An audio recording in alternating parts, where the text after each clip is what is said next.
for us for the e-inauguration of the third edition of No Disasters magazine. So we have our guest, Dr. Iftikhar Ahmed. I'll request Dr. Iftikhar Ahmed, who is Associate Professor in Construction Management and Disaster Resilience, University of Newcastle, Australia. Sir, it's an honor to have you with us today. And we have gone through your article. It has been really eye-opener and a paradigm shift what you have given it to us. May we request you to have the honor to inaugurate the magazine, sir. Okay, thank you. Good afternoon and good evening from here in Australia. To thank you, Mr. Asif Shahab, for your welcome address, Mr. Sanjay Srivastava for your introduction, and of course, Mr. Anil Kumar Sinha for your valuable and informative keynote address. It is my honor and privilege to be invited to speak at this August webinar on launching of the third edition of the No Disasters magazine. Just by way of introduction, I'm perhaps the only non-Indian speaker at this event, being from Bangladesh and being an Australian citizen.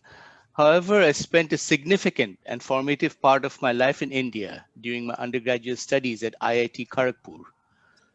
So the spirit of India is deeply embedded in my soul. Now, I will just share the screen so that we can see that.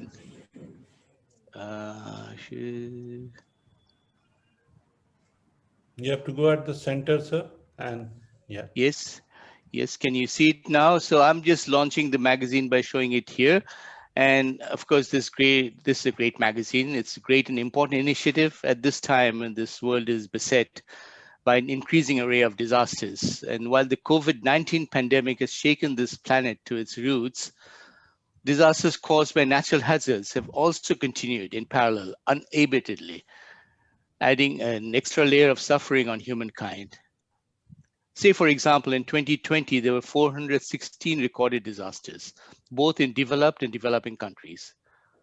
For example, the massive bushfires that we experienced here in Australia last year show how even an affluent country can be brought to its knees. Climate change is often the driving force behind such disasters.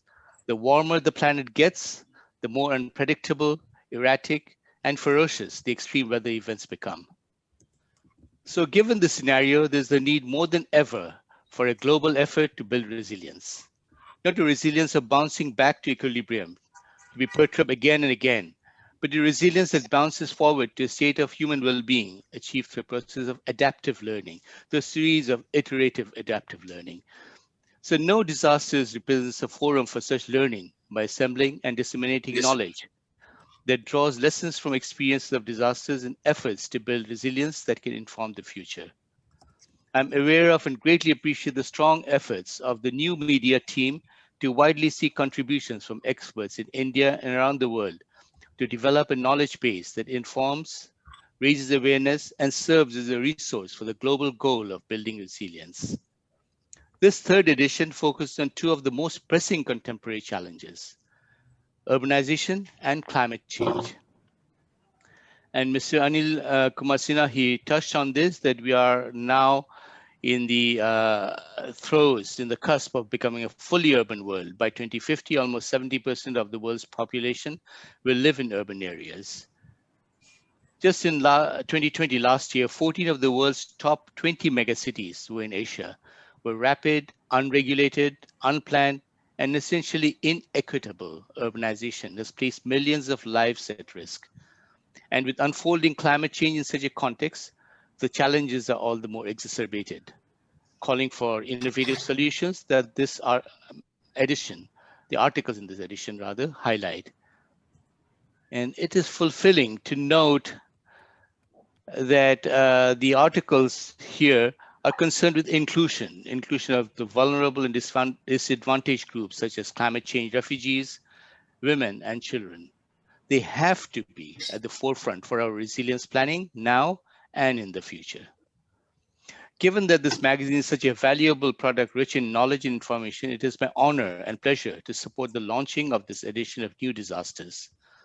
I wish the magazine and its production team all the best, with the hope that they will continue this good work with more such excellent editions in the future. It has also been my pleasure to contribute an article to this edition of No Disasters, focusing on post-disaster housing reconstruction. My article distills the message within my previous commentary on the impacts of disasters and corresponding efforts to build resilience. If I may show a few images, because they speak more than words, I hope to communicate better with you. So let me do that. So you can see on the screen that these are some of the books I authored and dealing with post-disaster reconstruction recovery. This is my area of specialization within the disasters field. But just going back to what I was saying about Asia, for example, this is a graph from 2019, and you see that almost 2/3 of the world's disasters happened in the Asian continent, the continent where most of you live. And then if you look at the impacts of the disasters, this is a study done after the 2004 Indian Ocean tsunami and the impacts on the different sectors. And as you can see, the housing sector experienced the maximum damage, far in excess of the other different sectors. So I think this sector is so important. That is why we focus on reconstruction of houses. Houses most evidently get damaged, particularly in countries such as Bangladesh, India, the part of the world that you come from, I come from also. And it's important to note that. So I'm just giving you a little case study. I'm just drawing from my article. This is a photograph of a cyclone Aila in 2009, which affected large areas of Bangladesh and West Bengal. And the damage was certainly because of the violent thunderstorm, the storm itself, but also the storm flood, the storm surge that inundated vast areas of land where people could not go back to their homes for more than 2-3 years. So this particular project that I was looking at, this was built after Cyclone Aila in a southern district in Bangladesh, in Shatkhira district, designed by colleagues of mine in Brack University. And what they tried to do is to do what we call building back better, not building the traditional kind of houses, but raising them up on stilts, but also in harmony with the local tradition and culture in different ways, but making people safe from the future disasters. I won't go into the details. You can read my article. All of it is there. And then I'm showing this photograph because it's quite interesting what you saw before, that they had those houses. About a decade later, this is what the houses look like. The people invested their own resources into extending, bringing the houses up to a better standard, having brick walls, and it shows the level of prosperity. So the project was a stepping stone for these people to move to a more resilient state. And I guess there were other elements. I won't go into great details. It's not just houses. Housing reconstruction it's a systems approach, building community infrastructure such as schools in this particular case, investing in children, education of children, and empowerment of women. And so I think most importantly, we often forget, and Mr. Anil Kumar Sinha also pointed this out, we have to keep the community at the center of whatever vision we have. In this particular case, this community became a very cohesive community and started building up the social capital through this project because they were at the center of the whole initiative. So I think that's about it for me, and I will thank you for your time and interest, and my best wishes for a successful webinar, and best regards to the other speakers in this webinar. And once again, I'd like to praise the No Disasters production team for their valuable and splendid initiative. Thank you very much. Thank you so much, Professor Iftekhar. In fact, you have been dot on time with your presentation and inauguration of the magazine. We appreciate the discipline of time which you follow. Thank you so much.